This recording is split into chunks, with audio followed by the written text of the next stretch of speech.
नमस्कार किसान भाइयों, जय हिंद। आज हम बात करेंगे पीएसबी की। पिछली वीडियो में हमने माइकोराइजा के बारे में जाना।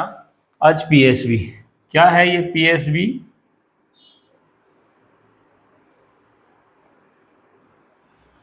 पीएसबी मतलब फास्फोरस सोल्युलाइजेशन बैक्टीरिया, मतलब जो फास्फोरस को घुलनशील बनाता है वो बैक्टीरिया, ये पीएसबी होता है। इसकी उपयोगिता क्यों जरूरी है, मिट्टी में ये क्यों बहुत ज़्यादा जरूरी।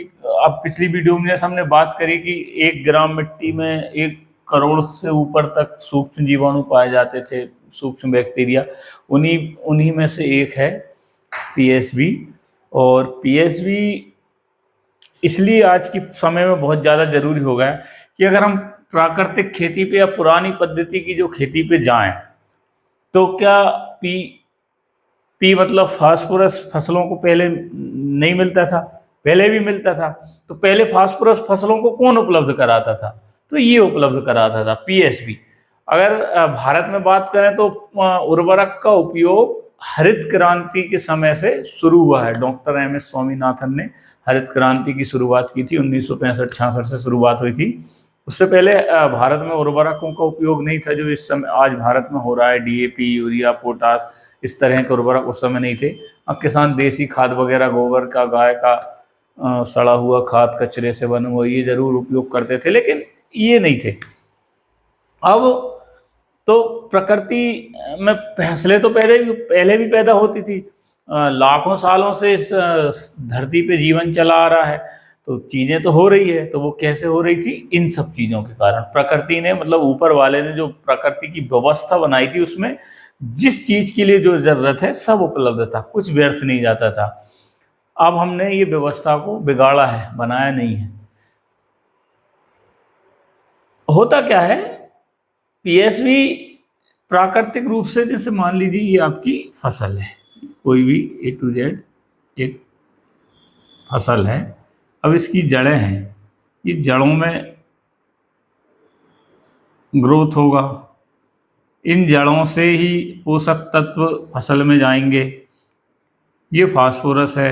अब यहाँ नहीं भी है तो ये जो पीएसबी होगा, ये फास्फोरस रिलीज करता है, वो पौधों को मिलता था और पौधे अपनी ग्रोथ करते थे। ये जो जमीन में पड़ा हुआ फास्फोरस है उसको वो एक्टिवेट करता था।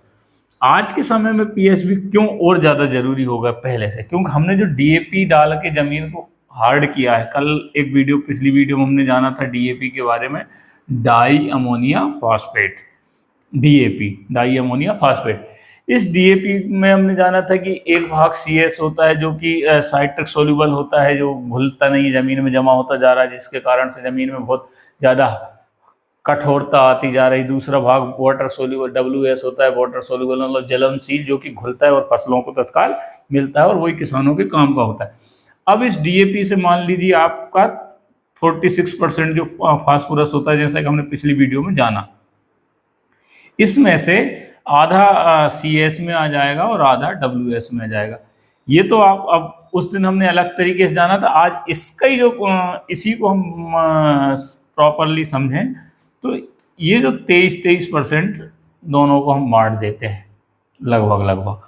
अब ये जो 23% है, ये तो जमीन ने उपयोग कर लिया, ये जमीन से पौधे में चला गया और फसल पैदा हो गई। ये जमीन में डंप होता जा रहा है, इकट्ठा होता जा रहा है, इससे जमीन हार्ड होती जा रही।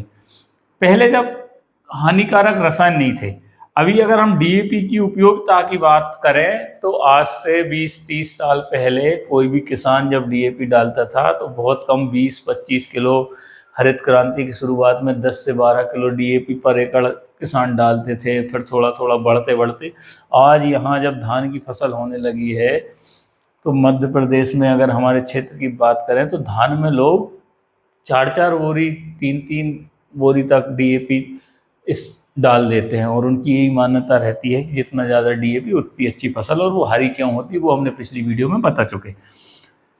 तो ये उपयोगिता क्यों बढ़ रही है? पहले जब किसान ने 1 बैग डालता था तब भी फसल पैदा हो जाती थी, आज 4 बैग में भी लगभग वही स्थिति है। क्योंकि ये जब शुरुआत हुई तब जमीन में ये मौजूद था, तो ये जो आर्टिफिशियल फास्फोरस, मतलब डीएपी के माध्यम से हमने फास्फोरस दिया तो ये पीएसबी उसको घुलनशील बना करके फसलों में पहुंचा देता था, तो इसकी उपयोगिता होती जाती थी। फिर आया कीटनाशक का दौर, कीटनाशक बढ़े और ये पीएसबी खत्म होने लगा, ये जमीन से कम होने लगा, तो इसकी उपयोगिता कम होती चली गई और इसकी जमीन में इकट्ठा होने की संख्या और बढ़ गई। अब ये और ज़्यादा ज़मीन में एकत्रित होता जा रहा है। अब हम फास्फोरस पीएसबी, मतलब पीएसबी हम डलवाते हैं, अगर आज की स्थिति में हम पीएसबी डलाते हैं, या मेरे पास जो किसान है जो मेरी दुकान पर आते हैं और एक प्रोडक्ट है हमारे पास फोस्टर नाम से, वो ले जाते हैं और वो कहते हैं भैया ये जाइम है, वो इसको जाइम समझते हैं, ये जाइम है और इसका बहुत अच्छा रिजल्ट है। आज मुझे हमारे एक किसान का फ़ोन भी आया, गोविंद भैया का, खड़िया से, और उन्होंने तारीफ की पिछली वीडियो की, वो भी ये ले जाके डालते हैं और बहुत से लोग ले जाते हैं। वो कहते हैं ये जाइम है और ये इससे बहुत अच्छी धान की हमारी फसल हो जाती। ये जाइम क्या होती वो हम बाद में समझेंगे, लेकिन ये है क्या, इसमें सिर्फ कुछ नहीं है, इसमें हम जिस कंपनी से हमने लिया है उसने इसमें ये बैक्टीरिया डाल रखा है, पीएसबी जिसकी हम बात कर रहे हैं। अब किसान ने 4 बोरी डीएपी तो डाल दिया खेत में, या 3 डाल दिया, दो डाल दिया, A to Z, 2 से कम तो कोई डालता ही नहीं, मान लीजिए 3 ही डाल दी। अब 3 बोरी डाल दिया, 3 बोरी 150 कुंटल, 150 किलो। अब 150 किलो डीएपी 1.5 कुंटल। अब 1.5 कुंटल डीएपी में 75 किलो तो यूज़ हो रहा है और 75 बर्बाद हो रहा है। ये जो किसान यूज़ करेगा पीएसबी, या ये इसकी एक बात के हटा देते, ये ब्रांड नेम हो गया, हमारा व्यक्तिगत मामला है। पीएसबी जब किसान डालेगा तो यहाँ जो 75% में फास्फोरस मृदा में पड़ा है, ये इसको घुलनशील बनाएगा और जमीन में उर्वरकता शक्ति बढ़ेगी। और जो डीएपी जो पहले से पड़ा है, अगर आज की मान लीजिए पिछली साल भी उसने फसल में डाला, हर साल डाल रहा है और वो कुछ ना कुछ भाग में जमीन में एकत्रित होता जा रहा है, और वो जमीन में जब एकत्रित होता जा रहा है और अब हम अलग से पीएसबी जमीन में छोड़ रहे हैं, एक बैक्टीरिया जमीन में छोड़ रहे हैं, तो वो इसको घुलनशील बनाता जाएगा और इसकी उपयोगिता बढ़ती जाएगी। तो जो फास्फोरस पड़ा हुआ है वो उसी को उठाता है, वो अलग से उसमें कुछ नहीं होगा। जो प्रोडक्ट जैसे हमने बताया उसमें खुद में कुछ नहीं होता, वो उसमें सिर्फ एक बैक्टीरिया होता है और जो डीएपी में पोषक तत्व है उसको वो घुलनशील बनाएगा और फसलों को मिलेगा। और कुछ किसान का फीडबैक आता है भैया आखिरी तक फसल एक जैसी रहती है, तो आखिरी तक एक जैसी इसीलिए रहती है कि आपकी ज़मीन में जो पोषक तत्व तो पड़ा हुआ है उसको ये फास्टर या ये जो पीएसबी है ये निरंतर ज़मीन को ज़रूरत के हिसाब से उपलब्ध कराता रहता है, इसलिए फसल इतनी अच्छी होती जाती है।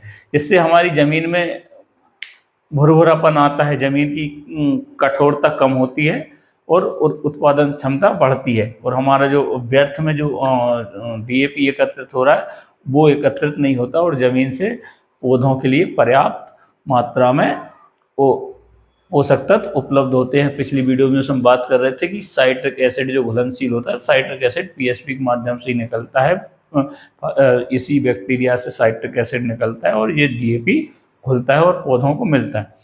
अब अगली वीडियो में हम और भी बहुत सारी चीज़ें हैं, नाइट्रोजन से संबंधित बैक्टीरिया, पोटाश से संबंधित बैक्टीरिया, इन सबको जानेंगे। तब तक के लिए धन्यवाद।